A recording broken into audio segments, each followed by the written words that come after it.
կոորդինացնում է եւ բացահայտում է ովքեր են այդ ռուսամետ ուժերը։ Հիմա դա ինքը արեց միտումնավոր թե երկրության, ես չգիտեմ, թե իսկ գիտությունը պետք է պետության զարգացման համար։ Ինչով էլ պայմանավորված է մեր քրիստոնեա-ժողովրդական ուժի թե տեխնացուների եւ թե աջակցող ուրեմն անձած ներկայությունը։ Եվ միայն այսպես հայրենակիցներ եթերում նահատապանն է։ Եվ այժմ մենք զրուցելու ենք քրիստոնեա-ժողովրդական կուսակցության ներկայացուցիչ իրավագետ Արտյոմ Աբրոյանին։ Ողջունում եմ պարոն Աբրոյան։ Շնորհակալ եմ, որ ընդունել եք հրավերը, շնորհակալ եմ, որ ժամանակ եք գտել եւ տրամադրել եք ձեր ժամանակը մեզ։ Ձեր կուսակցությունը մասնակցում է ընտրություններին, ճիշտ է։ Այո։ Facebook-յան էջում, ձեր էջում թողած մի գրառման մեջ այսպեսի տող տեսա ես։ Դուք ասում եք. մեր խորհրդարանին պետք է քրիստոնեա-ժողովրդական կուսակցությունը, ժողովրդին, ժողովուրդ ջան, ձեզ պետք է այս կուսակցությունը։ Եվ առաջին հարցս կապված է հենց այս գրառման հետ։ Ով է ձեր ընտրողը, ինչու եք համարում, որ խորհրդարանին պետք է ձեր կուսակցությունը եւ այդ ընտրողին պետք է ձեր կուսակցությունը։ Շնորհակալություն հարցի համար, շատ լավ եւ ճիշտ հարց եք բարձրաձայնում։ Մեր ընտրողը Հայաստանի Հանրապետության հայակենտրոն քաղաքացին է։ Ինչու ընտրել քրիստոնեա-ժողովրդական կուսակցություն, իհարկե կարելի է երկար բացատրել, բայց փորձեմ հնարավորինս հակիրճ եւ հասանելի բացատրել։ Քրիստոնեա-ժողովրդական կուսակցությունը մեր խորհրդարանին պետք է առաջին հերթին որպես խորհրդարանական հանրապետություն մանևրելու եւ ճիշտ քաղաքականություն վարելու համար պետությունը։ Օրինակ այսօր մեր խորհրդարանը իհարկե մեր հայրենակիցները եւ հայակենտրոն, նաեւ գիտակից հիմնականում քաղաքացիները հասկանում են, որ այս խորհրդարանը այս ձևաչափով շատ վտանգավոր է պետության թե կայացման համար, թե ապագայի համար եւ ինչպես որ տեսնում ենք իսկապես մեծ խնդիրներ է առաջացնում։ Ինչը պետք մեր խորհրդարանին, մեր խորհրդարանին պետք է քրիստոնեա ժողովրդական կուսակցություն այս փուլում որպես ընդդիմություն, որպեսզի մենք ընդդիմանանք հանուն ժողովրդի, հանուն պետության, այլ ոչ թե ընդդեմ ժողովրդի, ընդդեմ պետության։ Ինչը մենք այսօր տեսնում ենք ցավոք սրտի այս խորհրդարանում։ Քրիստոնեա ժողովրդական կուսակցությունը մշակութային իմաստով եւ գաղափարախոսությամբ պատրաստվում է վերադարձնել մեր կապը մեր արմատների հետ, Գրիգոր Լուսավորչի, Տրթատ Թագավորի այդ հզոր կապը։ Եվ սա մշակութային նաև հենք ունի այս տեսանկյունից իհարկե։ Եվ այս խորհրդարանը այս հունիսի 7-ի ընտրություններով պայմանավորված, եթե մենք անցնենք խորհրդարան, նաև կներկայացնենք ոչ միայն այս մշակութային կապը, կապենք որպես իրական ընդդիմություն, նաև մենք կներկայացնենք մի լուրջ ռազմավարություն պետության համար, քաղաքագիտական իմաստով եւ գիտությունների նաև իմաստով, որտեղ մենք առաջարկում ենք գիտաչնաբերական պետություն, սեփական հիմքի վրա պայմանավորված, ինչը նաև մեծ հետաքրքրություն է առաջացնելու, եթե մենք այս գործընթացը սկսենք, որովհետեւ մենք պետք է հետաքրքրություն առաջացնենք նաև մեր գիտությամբ, որի բնական ներուժը մենք իհարկե ունենք, եւ թե գույնավոր մետալուրգիայի, որը մեզ կտա այդ տեխնոլոգիաների այդ հնարավորությունը, եւ թե գիտական ներուժը իհարկե։ Մենք ունենք մեր կուսակցությունում գիտնականների ներկայություն, թե տեխնացիան տեսքով եւ թե աջակցության նաեւ տեսքով, քվանտային ֆիզիկայի մասնագետներ ունենք շատ լուրջ եւ ֆիզիկայի նաեւ ոլորտի մասնագետներ ունենք, ինչը շատ ուժեղ կերպար է հաղորդելու մեր խորհրդարանին եւ գործնական իմաստով, ինչպես նաեւ պարոն Լևոն Շինյանի քաղաքագիտության դոկտոր այս իր քաղաքագիտական ռազմավարությունը, ինչը համակարգելու է այս ամեն ինչը եւ շատ պրոֆեսիոնալ խորհրդարան կարող ենք ունենալ, կրկնեմ եւս մեկ անգամ, որպեսզի մենք ընդդիմանանք հանուն Հայաստանի Հանրապետության ինքնիշխանությանը հանուն եւ հանուն ժողովրդի, այլ ոչ թե ընդդիմանանք ընդդեմ ժողովրդի եւ մեր պետության։ 2-3 հետաքրքիր ձևակերպումներ դուրս բերեցին։ Նախ ասացիք մենք կլինենք իրական ընդդիմություն խորհրդարանում։ Դա լուրջ խնդիր է։ Ինչ է նշանակում իրական ընդդիմություն, ինչ է նշանակում պարզապես ընդդիմություն, իսկ դուք ասում եք չէ, այն ինչ այսօր կա երևի թե խորհրդարանում, դա ընդդիմություն չէ, մենք կլինենք իրական ընդդիմություն։ Եկեք դրա մասին խոսենք եւ ոչ միայն խորհրդարանում ներկայացված, ընդհանրապես շատերը ասում են այսօրվա Հայաստանի ընդդիմություն չէ եւ այլն։ Ինչ ասել է իրական ընդդիմությունը։ Այո, շատ հետաքրքիր հարց եք տալիս։ Իրական ընդդիմությունը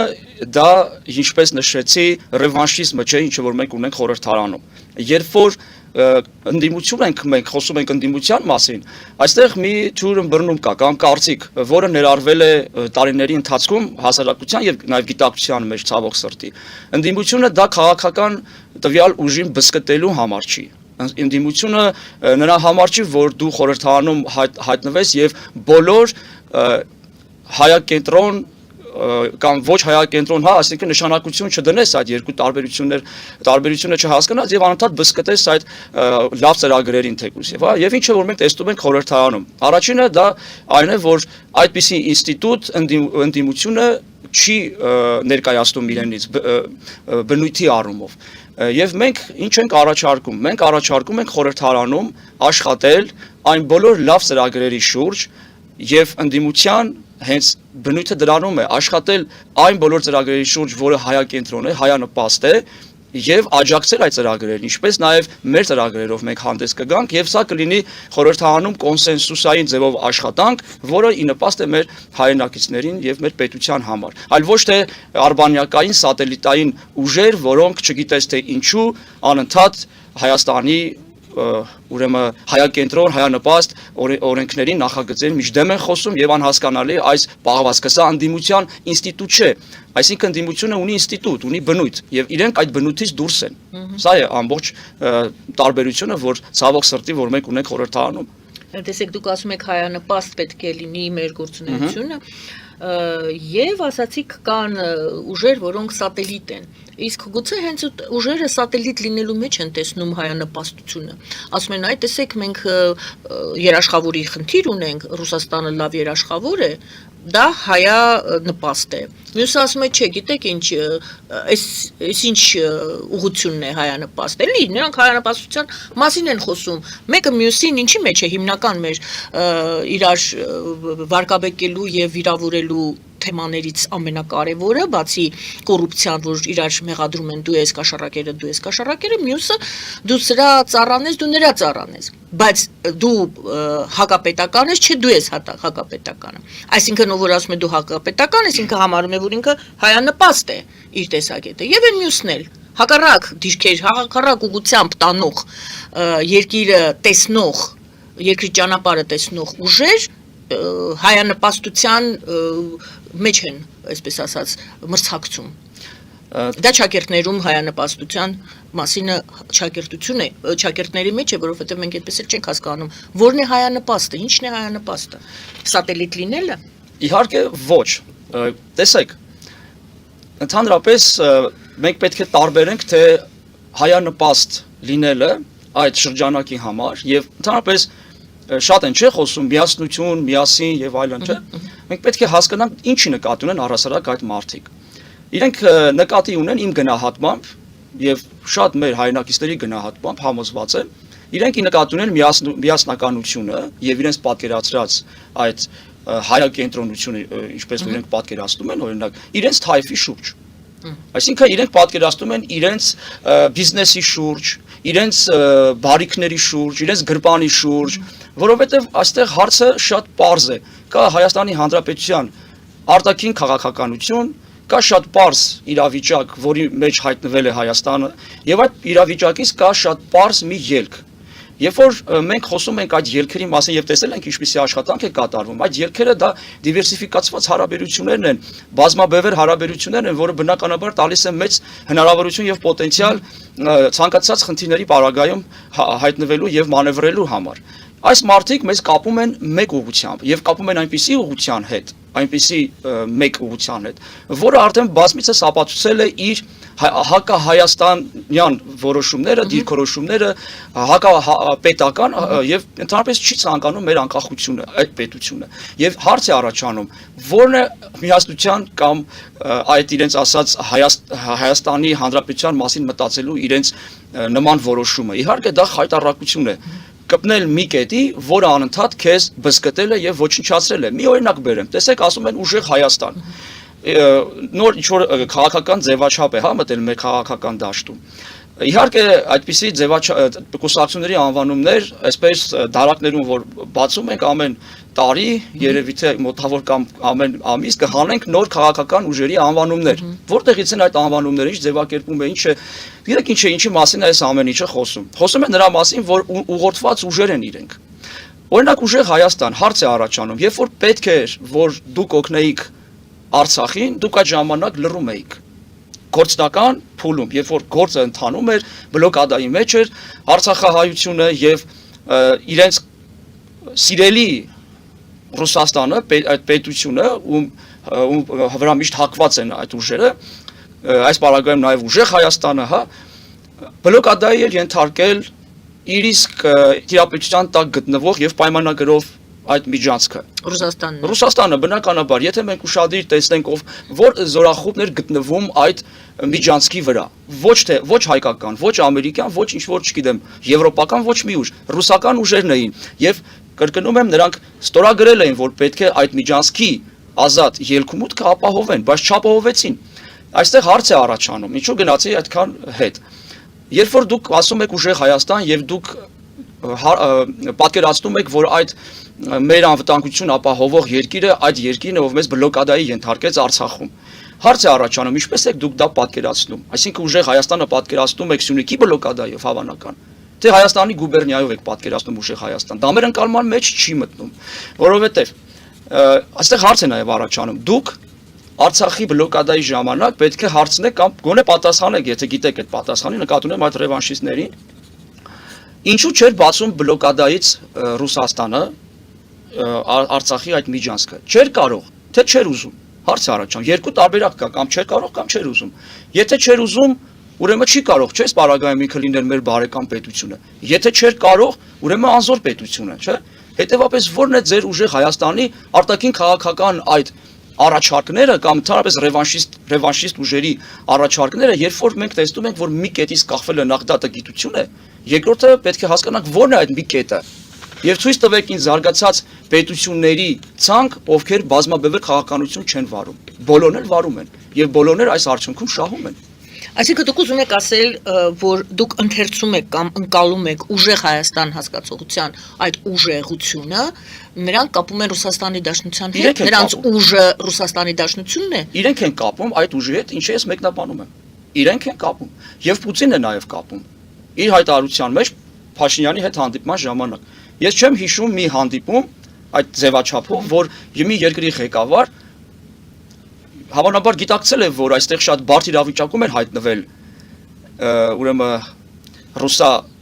մեծ ուժերը եւ այդպիսի մի արձագանքով, մի ելույթով փորձեց աջակցություն ցուցաբերել։ Կարծում եք աջակցություն էր դա։ Դա եւ նպատակը ո՞րն էր։ Ես դիտարկում եմ այս նպատակը հետեւյալն էր, եւ աջակցություն էր, եւ Հայաստանի ներքին գործերին խառնվելու ուղիղ փորձեր, եւ ընդհանրապես ես այս 2026 թվականի ազգային ժողովի ընտրությունները Ռուսաստանի ուրեմն դիրքորոշումը համարում եմ պատերազմի ձևով խառնվել Հայաստանի ընտրություններին։ Սա եւս պատերազմի մի ձև է, որովհետեւ պատերազմը միայն ռազմական գործողությամբ չի լինում։ Լինում է մշակութային պատերազմ, soft power, այսինքն լինում է տնտեսական պատերազմ, եւ սա մի նոր պատերազմի ձև է, որովհետեւ երկրի ղեկավարը հայտարարում է մեկ այլ երկրի ղեկավարին, իբրև տեղյակ չլինելով, որ կա սահմանադրական նման սահմանափակում իհարկե, եւ մարդը ասում է պետք է թույլ տաք։ Այսինքն դա նշանակում է ուղիղ միջամտություն եւ սպառնալիք մի կողմից եւ նաեւ աջակցություն եւ նաեւ կոորդինացնում է ռուսամետ ուժերի տեղը։ Կոորդինացնում է եւ բացահայտում է ովքեր են այդ ռուսամետ ուժերը։ Հիմա դա ինքը արեց միտումնավոր թե երկմիտ ես չգիտեմ, թե բայց Փաստացի ինչ տեղի ունեցավ ձեր գնահատականը, երբ մի երկրի ղեկավար, տվյալ դեպքում Ռուսաստանի նման երկրի ղեկավար, ասում է, որ Հայաստանում ընտրությունների ժամանակ պետք է Ռուսաստանի շահերը հաշվի առնվեն եւ պաշտպանվեն։ Դուք դա համարում եք հիբրիդային պատերազմ կամ հիբրիդային անունը չեք տալիս, ասում եք ընդհանրապես սա նոր տիպի պատերազմի դրսևորում է, սա է ձեր գնահատականը։ Նաև հիբրիդային կարող ենք համարել, իհարկե նաև այդ տեսանկյունից կարող ենք դիտարկել եւ ընդունել, բայց պատերազմը մնում է պատերազմ։ Դուք համարում եք, որ Պուտինը իր հայտարարությամբ հայտարարեց, որ պատերազմ է վարում Հայաստանի տարածքում։ Նման Հայաստանի ձևաչափում, դեմ։ այո, ընտրության միջոցով, ընտրության ուրեմն միջոցով պատերազմ է հայտարարում Հայաստանի դեմ, որովհետև Հայաստանի ինքնիշխանությունը դա բացարձակ արժեք է։ Եվ երբ որ մի այլ պետության ղեկավար խառնվում է նման կարևորագույն ուրեմն պետական հարցերի մեջ, դա ինչը եթե ոչ նման ձևաչափում հայտարարված պատերազմ։ Եվ ինչպես որ 300 տարի հայտարարել են մեծ պատերազմ։ Օրինակ Կովերչուկը հիշեցնում է 1828 թվականի Թուրքմենչայի պայմանագրի մասին։ Տեսեք, իրենց ինչ ձեռք է տալիս, ինչ որ իրենց շահերից է դրա մասին խոսում են։ Ինչքան ժամանակ է հետ գնում, չէ՞, եւ ինչ է ասում, հավասարակշռությունը խախտվել է։ Սա ինչ է, եթե ոչ պատերազմ, այսինքն նա հիշեցնում է մի ժամանակաշրջանի մասին, երբ պատերազմ է տեղի ունեցել եւ իդեպ մենք այդ պատերազմում ինչպես միշտ չենք շահել։ Եթե մենք գնում ենք իրական արխիվային պատմության հետևից։ Եվ ես ուզում եմ Օվերչուկին մի պատասխան տալ, իհարկե։ Իսկ ինչ եթե այդպիսի արագությամբ, որ դուք գնում եք պատմության էջեր եք թերթում, իսկ ինչ եթե մենք գնանք դեպի Արտաշեսյան դինաստիա հասնենք։ Ուժ ունեք, կարողանում եք գնալ, չեք գնում։ Չէ, Հարցնում եք քեզ Ռուսաստանը։ Տեսեք, այստեղ ուժը Նա հեգնում է, նա միշտ ասում է դու ուժ ունես գնալու եւ չես անում, չունես ուժ ասում է նա։ Այո, ես էլ հեգնում եմ պատմությունը հիշեցնելով, որ երբ որ մենք ունեինք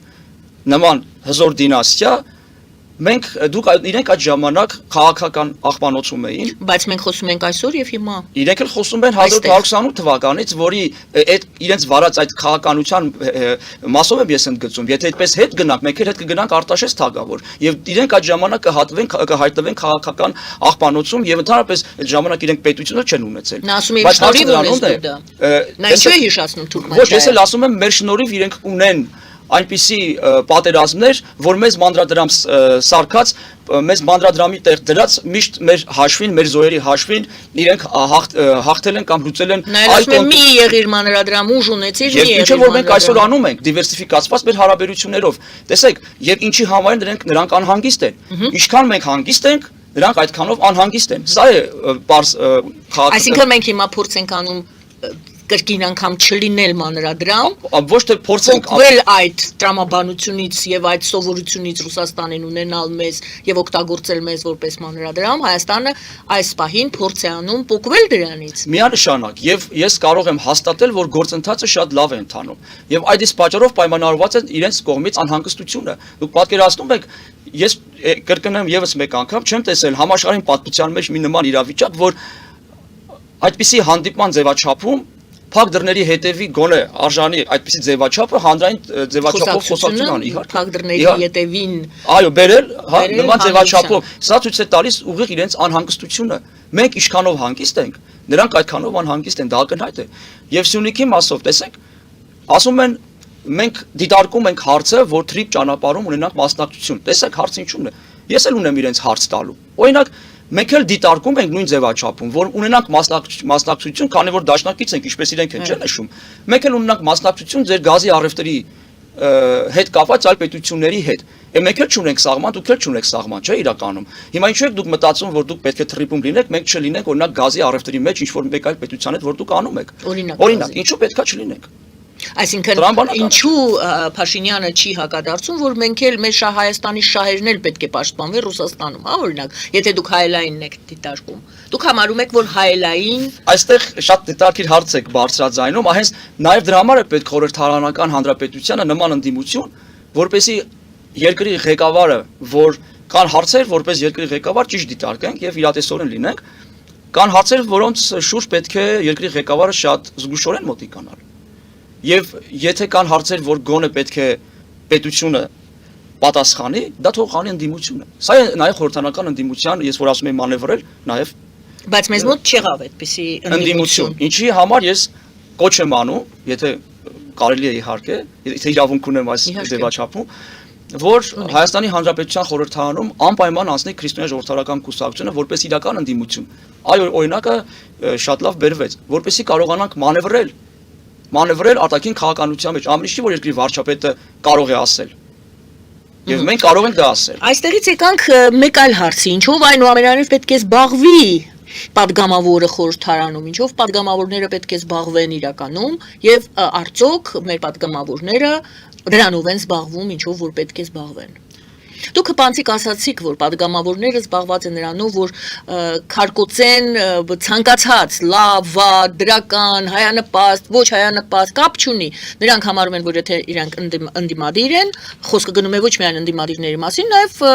իշխանամետ, իշխանություն ներկայացնող, հա, падգամավորները։ Մի խոսքով ինչով են զբաղված падգամավորները այսօր, գուցե ամեն ինչ ճիշտ է, դուք ասում եք հենց նրանով ինչով որ պետք է զբաղվեն, կամ հակառակը ասում եք ոչ, նրանք կոչված են լրիվ այլ գործունեություն վարելու այնտեղ։ Այո։ Ուրեմն падգամավորը պետք է զբաղվի սոցիալական անվտանգության եւ ճակերտները եթե բացենք իհարկե շատ բազմաճյուղ բանկ ստանանք։ Դե հանձնաժողովներ են լինում տարբեր ուղղություններով։ Падգամավորները պետք է զբաղվեն այս կռիվների ազգային ժողովին ոչ վայել, ինչը որ մենք տեսնում ենք, հա, այլ զբաղվեն ծրագրերի եւ պետությունը զարգացնելու ծրագրերի մշակմամբ։ Ես ուզում եմ որ դա կոչվում է օրենք կներեք, իրենք օրենսդիր են։ Օրենք պետք է գրեն։ Օրենք պետք է գրեն, այո, այլ ոչ թե կառավարությունը գրի օրենք, իրենք այդ օրենքը հաստատեն, քննարկեն։ Ոչ թե իրար, այո, ոչ թե շշերով իրար խփեն, իրար հայոյեն եւ ընդհանրապես դրամատիկական թատրոն ցույց տան, թե մենք հեսա կտրենք դևերի գլուխը, դևերը մեզ կուտեն, ինչքան կարելի է։ Մեզ այս խորհրդարանը պետք չի։ Մեզ պետք է խորհրդարան, որտեղ Հայաստանի Հանրապետության քաղաքացին ուրեմն կսպասի թե երբ կգա այդ ժամը, որ խորհրդարանական նիստ լինի եւ մենք տեսնենք ինչ նոր նախագծեր մշակելու եւ ինչ նոր ուրեմն որոշումներ են կայացնելու մեր կյանքը բարելավելու համար։ Մեզ պետք է մի խորհրդարան, որ կստեղծի մի պետություն, երբ որ Հայաստանի Հանրապետության քաղաքացին իր անձնագիրը ցանկացած աշխարհի անցակետում ներկայացնելիս հպարտություն կզգա։ Մեզ պետք չի այսպիսի խորհրդարան, որտեղ Հայաստանի Հանրապետության քաղաքացին ուղղակի անտեսված է իր խնդիրների մեջ, իսկ խորհրդարանում մարդիկ ստանալով չգիտես թե ինչի համար, միգուցե եւ կռվի, վեճի, հայոյանքի համար պետ բյուջեից աշխատավարձ եւ մենք նույն տեղում ներողություն դոմփալով պետություն իբրև կառուցենք։ Այսպես չի լինում։ Դրա համար պետք է ընտրել քրիստոնյա ժողովրդավարական կուսակցություն գոնե որպես ընդդիմություն եւ ինչու քրիստոնյա ժողովրդավարական կուսակցություն քրիստոնեական արժե համակարգի մեջ ենք մենք դիտարկում մեր պետության կառուցվածքը, ժողովրդի եւ պետության միջև հարաբերությունը։ Ուրեմն այժմ գովազդ կհայտարարենք եթերում, որից հետո մենք երկու հարց կքննարկենք, ինչպիսի Հայաստան է տեսնում քրիստոնյա ժողովրդական կուսակցությունը, ինչպիսին պետք է լինի, որոնք են հիմնակարերը, հիմնասյունները Հայաստանի, եւ երկրորդ հարցն էլ հիմա բարձրացնեմ։ Ես չեմ բացառում, որ այն падգամավորները, որոնք այսօր ներկայացված են ազգային ժողովում, եթե մինչ ազգային ժողով լինելը, նրանք էլ շատ ճիշտ կարգախոսներով հանդես կգային, շատ իսկապես սրտացավ կմոտենային այս կամ այն հարցին, հետո նրանք հայտնվում են իշխանության մեջ կամ հայտնվում են ազգային ժողովում որպես падգամավոր, ստանում են ինչ ուրեմն կոչումներ եւ պաշտոններ եւ մոռանում են այդ ամենի մասին, այսպես հորձանուտը եւ հոսանքը նրանց ստանում է։ Ինչով եք դուք երաշխավորված, որպեսզի դուք չդառնաք այդպիսին մեկ այլ մարդ, բայց այդպիսինը։ Ինչն է կարծում եք դուք ձեզ պաշտպանելու, որպեսզի դուք չդավաճանեք ինքներդ ձեզ առաջին հերթին։ Սիրելի բարեկամներ, հիշեցնեմ, որ մենք զրուցում ենք Արտյոմ Աբրոյանի հետ, քրիստոնյա ժողովրդավարական կուսակցության ներկայացուցիչ։ Պարոն Աբրոյան, երկրորդ հարցից եմ ուզում սկսել։ Այդ դևի հայտնի պատմությունն է։ Շատ ազնիվ պատանի գնում է, որ հաղթում է դևին, եւ հետո մի ժամանակ հետո տեսնում ենք այդ մարդը չի դուրս գալի եւ նոր դև է։ Ինչպես անել, որ պաշտոնը չփչացնի մարդուն։ Հենց այդպես եմ հարցը դնում, չփչացնի, չփոխի այդ մարդուն։ Ես համոզված եմ, որ մարդը իրականում այնպիսին ինչպիսին որ կա, այդպիսին է։ Կարող է ձևացնել, բայց մարդը նման հասուն տարիքում չի կարող փչանալ, ինքը արդեն իսկ փչացված է լինում։ Ես այդպես եմ կարծում։ Եվ երբ որ մտնում են խորհրդարան կամ պաշտոն են ստանձնում, իշխանություն են ձեռք բերում, թե իբրև իշխանություն է փոխում մարդու, դա այդպես չի։ Իրականում իրենք արդեն իսկ այդպիսին են եղել, պարզապես խաղացել են մի շատ լավ թատրոն, ինչը նաև բնորոշ է քաղաքական գործիչների համար, բայց ոչ բոլոր, եւ սկսվում է այդտեղ արդեն բացվել իրենց դեմքը, որովհետեւ գայթակղությունը նաև միտեղ իր աշխատանքն է կատարում եւ այն իրական կերպարը, որը իրենք ունեն, իրենք այդ կերպարը արդեն չեն կարող թաքցնել։ Սա իգիտություն այն, որ ոչ թե պաշտոնն է փոխում մարդու, այլ մարդը ի սկզբանե կամ արքետիպային մեր պարագայում, օրինակ քրիստոնյա ժողովրդական կուսակցության արքետիպային հայ է կամ հայ չի։ Հետաքրքիր բան ասած, արքետիպային հայ է։ Այո, եթե մենք խոսենք, ես իրավունք ունեմ խոսել մեր քաղաքական ուժի եւ իմ անձնական նաեւ կարծիքը, հա, մեկնաբանել այս հարցում, այո, մեր քաղաքական ուժը արքետիպային հայկական ուժ է, հայաստանակենտրոն ուժ է, եւ այդ իսկ պատճառով է կոչվում քրիստոնյա ժողովրդավարական կուսակցություն։ Եվ եթե քրիստոնեության, իրական քրիստոնեության մասին պատկերացում ունեցող մարդիկ, ոչ թե եթե, այլ մարդիկ, որոնք ունեն այդ պատկերացումը, միանշանակ կհասկանան, թե քրիստոնեական արժեհամակարգ ունեցող քաղաքական ուժը ինչպիսի պատկերացումներով է գալիս իշխանության եւ իր գործողություններով։ Սա, ինչպես քիչ առաջ նշեցի, քրիստոնեական արժեհամակարգը դա այդ շրջագծում է պատկերացնում հարաբերությունը պետության եւ ժողովրդի միջև արդարության սկզբունքով, այլ որ ասում ենք արդարություն, ինչի մասին է խոսքը գնում։ Մի քաղաքական ուժի համար արդարությունը կարող է լինել կամ արդար է սեփական գրպանը լցնելու, սեփական շահերը սպասարկելու կամ ուղղակի ագենտ լինելու։ Մեր պես արքետիպային քաղաքական ուժի եւ հայի համար արդարությունը դա քրիստոնեական արժեհամակարգի սկզբունքները ճանաչելն է, որտեղ այդտեղ է արդարության սկզբունքը։ Եվ քաղաքականության մեջ նաև մենք այդ ամբողջը կիրառելու ենք բոլոր իմաստերով։ Սա ցույց է տալիս նաև հետևյալը, որ քրիստոնյա ժողովրդավարական կուսակցությունը արդարացի է համարում ստեղծել հզոր Հայաստան, արդարացի է համարում պահել Հայաստանի անկախությունը որպես բացարձակ արժեք։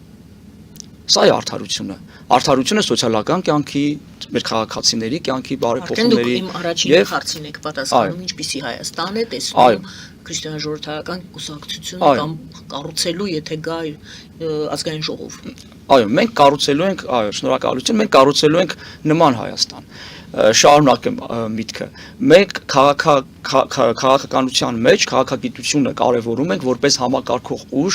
գիտությանը։ Իսկ գիտությունը պետք է պետության զարգացման համար։ Ինչով էլ պայմանավորված է մեր քրիստոնյա ժողովրդավարական ուժի թե տեխնացուների եւ թե աջակցող ուրեմն անձած ներկայությունը։ Եվ միայն այսպես կարելի է ստեղծել հզոր պետություն, սեփական հումքի հիմքի վրա գիտարդյունաբերություն, որտեղ մենք ունենք մեծ պոտենցիալ։ Բայց այստեղ կարևոր մի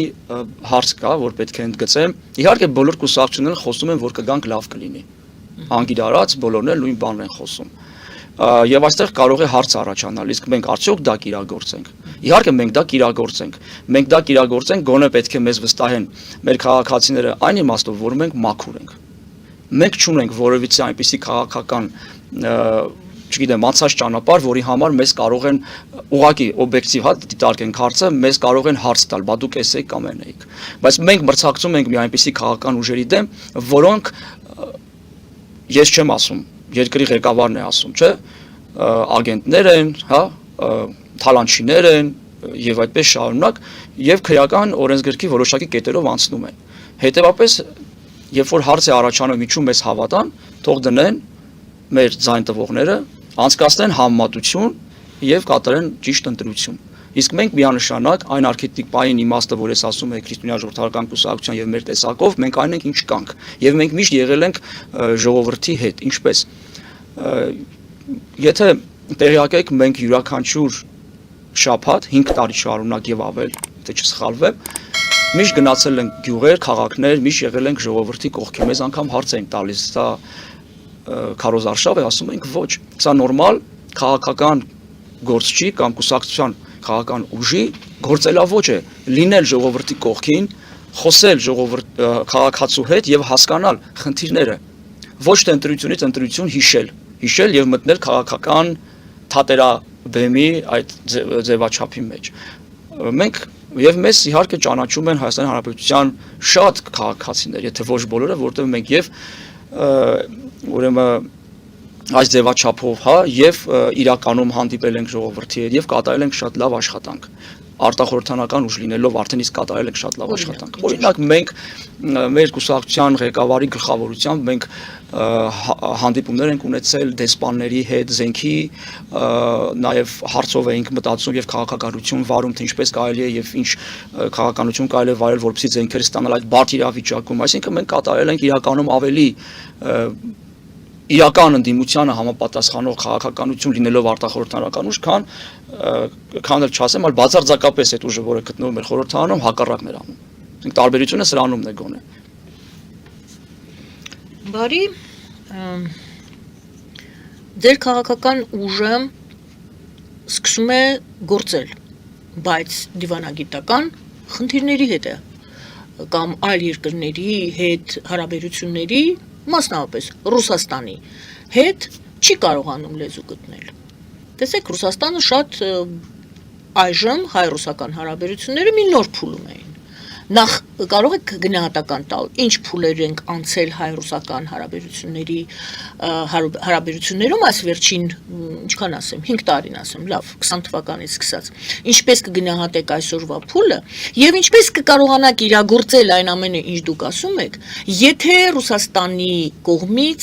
տեսեք, Ռուսաստանը մեզ ինչքան սպառնալիքներով սպառնաց մեզ։ Եթե նա սկսի իրագործել այդ սպառնալիքները եւ ձեզ կասի դուք ոչ մի բան ձեր նպատակներին հասնելու համար չեք կարող անել։ Եվ այսպես գնահատականը հայ-ռուսական հարաբերությունների եւ ինչպես եք դիմակայելու այն ամենին, այն բոլոր սպառնալիքներին, որոնց մասին խոսեց Ռուսաստանը վերջին այս մի շաբաթվա ընթացքում։ Ռուսաստանը թույլ տվեք հիշեցնեմ, որ միշտ է խոսել այս ձևաչափով, միշտ է սպառնացել եւ գնալով սպառնալիքները ուղղակի ավելի է մեծացնում, ճնշումը փորձում է ավելի մեծացնել եւ դա նորմալ է եւ դա նաեւ սպասելի էր։ Ես գնահատականը կտամ այսպես. Հայաստանի Հանրապետության արտաքին քաղաքականությունը գնում է դիվերսիֆիկացված ճանապարհով, բազմաբևեռ քաղաքականություն է վարում եւ դա է մեր հնարավորությունը եւ միակ չասեմ, բայց ամենակարևոր հնարավորություններից մեկը դիմակայել Ռուսաստանի ճնշումներին, որովհետեւ իհարկե մենակ մենք դիմակայել չենք կարող, այստեղ է գաղտնիքը նաեւ։ Մեզ փորձում են սատելիտ ուժերը գցել մեկ ուղղության վրա, որովհետեւ հասկանում են, որ մեկ ուղղությունից կապվածությունը տանում է հենց նրան, որ մենք չկարողանանք դիմակայել։ Իսկ բազմաբևեռ քաղաքականությունը տանում է այն ուղղության, որ մենք կարողանանք դիմակայել։ Եվ ես գնահատում եմ բնականաբար այս գործընթացը միջև այս պահը շատ լավ եմ գնահատում։ Իհարկե արված չի բոլոր իմաստերով վերջացված չի աշխատանքը այնպես ինչպես որ պետք է մեր պետության կայունության համար, բայց արվում է շատ լավ ժամանակային առումով։ Ես այդպես եմ գնահատում։ Իսկ ինչպես ենք մենք պատկերացնում, դե բնականաբար պատկերացնում ենք նույն ձևաչափով եւ մի կարևոր նույն ձևաչափով ինչ անում է արտաքին քաղաքականությունը, այս իշխանությունը, եւ մի կարևոր ընդգծում, որ այն ուժերը եւ նույն նաեւ Ռուսաստանը տեսեք իրենք են խոսում հարաբերությունների սրման մասին, ոչ թե Հայաստանը։ Իրենք են սրում, այսինքն երբ որ մենք ուզում ենք որպես անկախ պետություն մեր հարաբերությունները ճշգրտել, իրենք ասում են դա մեզ դուր չի գալիս։ Այսինքն ինչ է շարունակում Հայաստանի Հանրապետության հարաբերությունների ճշգրտումը, որը իրավաչափ է եւ ճիշտ է, եւ համադրական իմաստով է ճիշտ, եւ բոլոր առումներով, եւ բարոյական իմաստով։ Իրենք ասում են դա ճիշտ չէ։ Իրենք են սրում եւ իրենց սատելիտ ուժերն են սրում։ Հայաստանի Հանրապետությունը, իդեպ ուզում եմ մի բան հիշեցնել, նաեւ նոր իշխանությունը, երբ որ ընտրվեց, Սիրիա ուղարկեց, չէ, Ռուսաստանի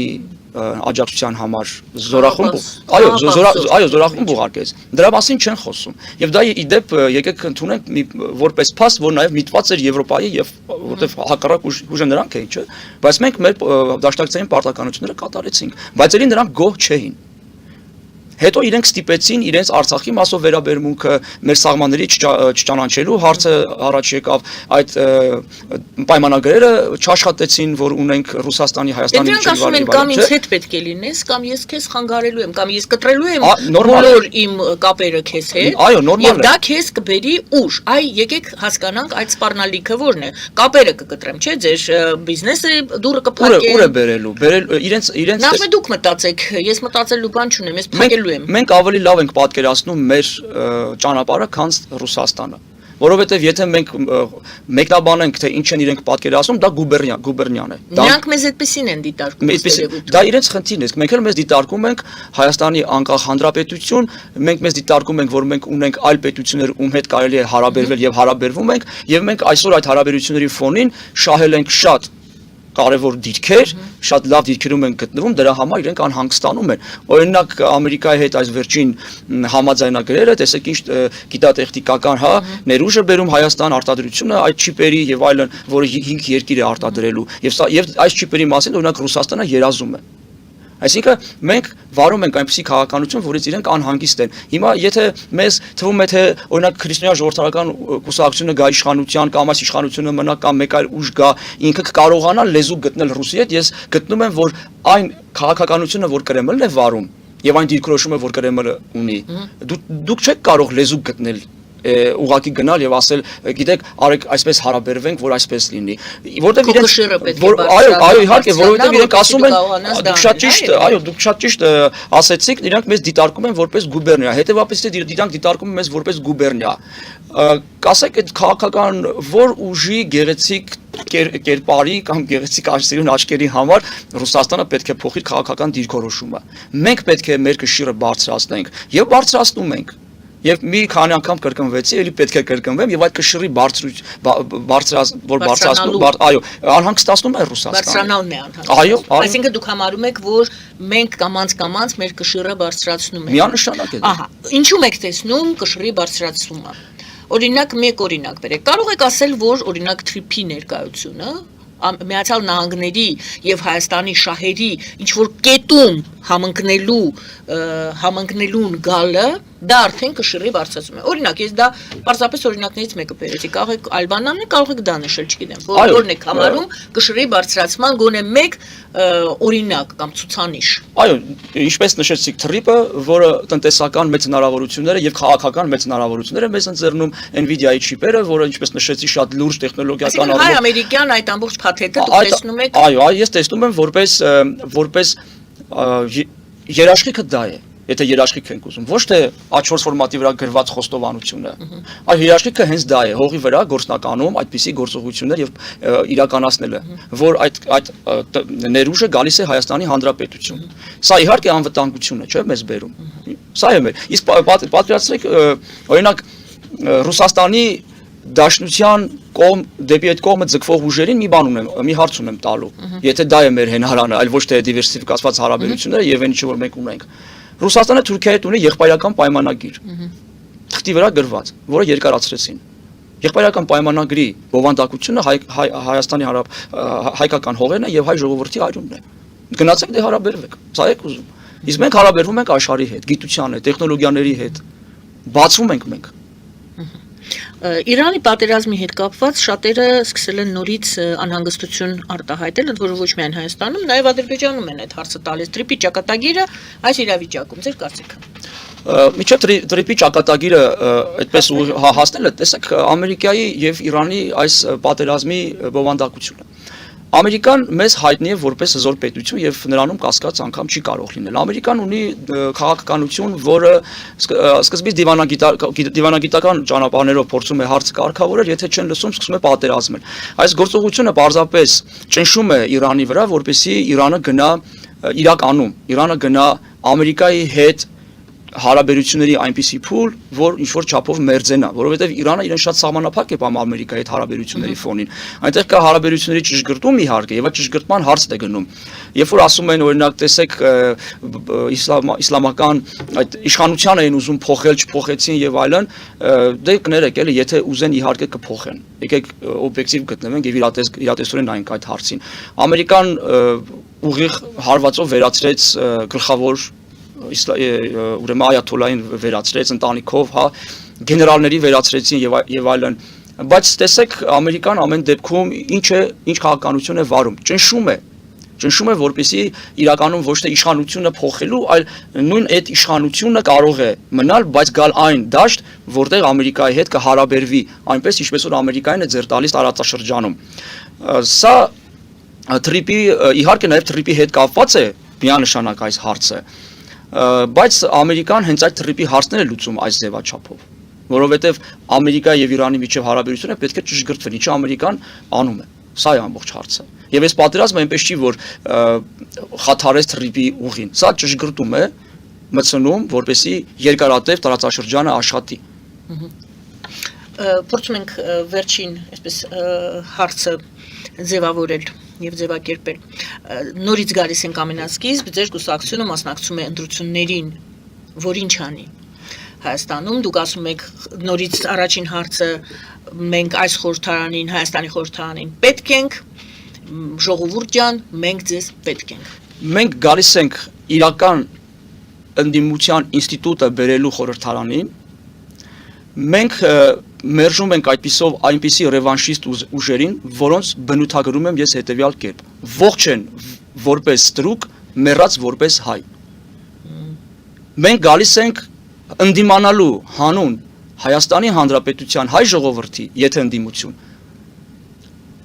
ոչ թե ընդդեմ Հայաստանի Հանրապետության եւ հայ ժողովրդի։ Եթե որպես իշխանություն, ելի նույն ձև, ընդդիմանալու ենք հանուն Հայաստանի Հանրապետության եւ հայ ժողովրդի, ոչ թե ընդդեմ Հայաստանի Հանրապետությանը եւ հայ ժողովրդի, որովհետեւ մեր անկախությունը բացարձակ արժեք է։ Իսկ անկախությունը դա